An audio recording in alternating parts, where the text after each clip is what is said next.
வடிகால் அமைப்புகள் காரணமாக மழை நீர் வெளியேற முடியாமல் வீதிகளுக்குள் புகுந்து வருவதால் பாதசாரிகளும் வாகன சாரதிகளும் கடுமையான சிரமங்களை எதிர்நோக்கி வருகின்றனர். நீண்ட காலமாக துப்புரவு செய்யப்படாத வடிகால்கள் மற்றும் முறையாக திட்டமிடப்படாத வடிகால் அமைப்புகள் காரணமாக மழை நீர் சீராக வெளியேற முடியாமல் பெருக்கெடுத்து ஓடுகின்றது. இதன் விளைவாக நகரின் பிரதான வீதிகளில் நீர் தேங்கி நிற்பதுடன் வாகன போக்குவரத்தும் கடுமையாக பாதிக்கப்பட்டுள்ளது.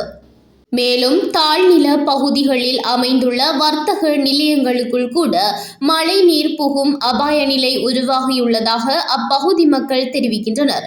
குறிப்பாக மழைக்காலங்களில் நகரின் பல வீதிகள் ஆறுகளாக மாறிவிடுவதாக நகர்வாசிகள் குற்றம் சாட்டுகின்றனர். முறையான பராமரிப்பு இல்லாத வடிகால் அமைப்புகளே இந்த அவல நிலைக்கு காரணம் என பிரதேச மக்கள் விமர்சனம் தெரிவிக்கின்றனர். மழை பெய்தாலே பசறை நகர்ப்புற வீதிகள் ஆறுகளாக மாறிவிடுகின்றன என்பது குறிப்பிடத்தக்கது.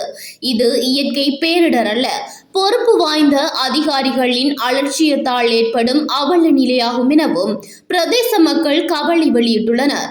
தித்வா புயல் தாக்கத்தினால் பாதிக்கப்பட்ட நிலையில் அதிலிருந்து முழுமையாக மீளாத மக்களுக்கு தற்போதைய நிலைமை மேலும் அசௌகரியத்தை ஏற்படுத்தியுள்ளதாகவும் தெரிவிக்கப்படுகின்றது.